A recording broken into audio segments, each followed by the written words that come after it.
All right, let's pick up where we left off. So we had Craig and Bo, and Craig had absolute advantage in everything. Bo had absolute advantage in nothing. But we discovered that when we looked at their opportunity costs, Craig had a lower opportunity cost for crates, and Bo had a lower opportunity cost for boxes. So Craig has comparative advantage in crate production, and Bo has comparative advantage in box production. So what we're going to do is we're going to have them specialize and trade. But before we negotiate, or before we determine what their production is going to look like, let's negotiate a trade rate. Okay? So they have to figure out a trade that's going to benefit both parties. So let's do a couple of trades that won't work, and then let's find one that does. So let's say that they negotiate this trade rate. We're going to trade 12 boxes for one crate.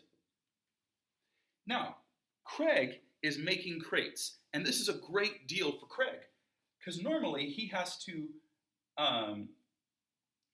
normally he only gets 5 boxes for giving up a crate.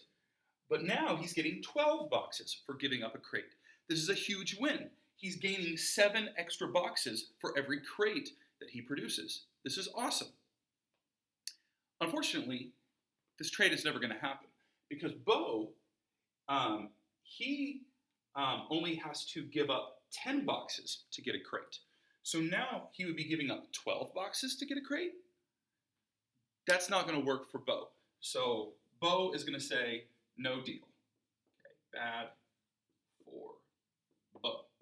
And again, the reason why is because this exceeds his opportunity cost here. Okay, well, let's try this again.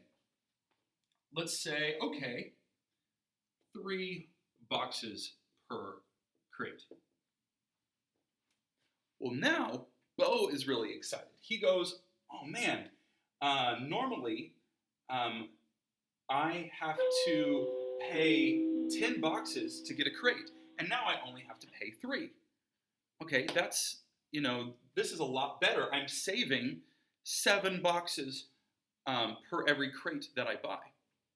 But on the other hand, Bo is saying, or Craig is saying, hey, normally if I give up a crate, I get 5 boxes. Now you're saying if I give up a crate, I only get 3 boxes? No thanks. So Craig goes, nope. So how do we negotiate a trade that'll work? It's actually really easy. If you take the 2 opportunity costs here, we've got 5 boxes per crate, 10 boxes per crate. As long as you pick a number that is between 5 and 10, both parties will win. And theoretically, they can agree to the trade. So let's try 7 boxes per crate. Now, there's nothing magical about this number. If Craig is a better negotiator, you might wind up with close to 9. If Bo is a better negotiator, you might wind up closer to 6. Okay? But either way, as long as it's in between here, both parties are going to win. And let me show you why. So for Craig, if he gives up a crate, he usually gets 5 boxes. Well, with trade, whenever he gives up a crate, he now gets 7 boxes. So he's gaining an extra 2 boxes per crate that he trades. That'll be important later when we're looking at gains from trade. Bo, on the other hand, he usually has to pay 10 boxes to get a crate. Well, now he only has to pay 7 boxes to get a crate. He is gaining 3 boxes per crate.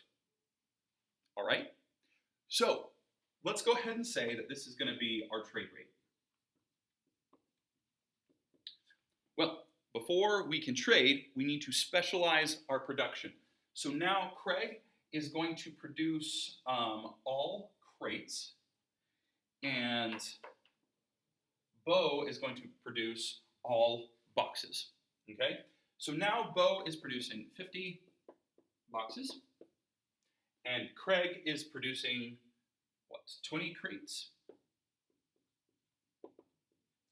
and we're going to go ahead and make a trade at this rate, 7 boxes per crate. So there's nothing magical about this number. I'm just going to make one up. Let's go ahead and trade 5 crates. So if it's 7 boxes per crate, 7 times 5, that's going to be 35 boxes for 5 crates. All right? So again, this 7 over 1 is the same as 35 over 5. Same trade rate, okay? So now, Craig has 15 crates and 35 boxes. Bo gains, or he has 5 crates and 15 boxes. He had 50 boxes, he gave away 35, so that's 15. All right? So, where does that put us here? Spoilers, sorry. So, Craig, he has 35 boxes, okay, so 35 boxes and 15 crates. Now, this is not dramatic, but it is outside what he was able to produce himself. Bo, the results are a little more dramatic here, okay? Because Bo, it's going to be 5 crates and 15 boxes. Okay, so that's outside his PPF as well. We've both gained from trade. If I asked you to calculate how much, here's what you can do. So I traded 5 crates, right? Well, he went from 5 boxes per crate to 7. So that's a gain of 2 per crate. So what's 2 times 5? He gains 10 crates total from this trade. Again, we went from 5 to 7. That's a gain of 2 times 5. That's, 10 boxes. He's gaining 10 extra boxes from this trade. What about Bo? Well, he was having to pay 10. Now he's having to pay 7. That's 3 less. What's 3 times 5? Bo is gaining 15 boxes from this trade. All right? If you don't get how to calculate the gains, that's not the important part here. Here is the big idea, like ignoring the math, okay? You had one party that had absolute advantage in everything. You had one party that had absolute advantage in nothing. And they traded, and they still wound up both being better off. So it's not absolute advantage that you need to make a trade work. It's comparative advantage. It's looking at these opportunity costs and seeing who gives up the least. All right? So it's a little tricky example, but don't get lost in the math and miss the big point there.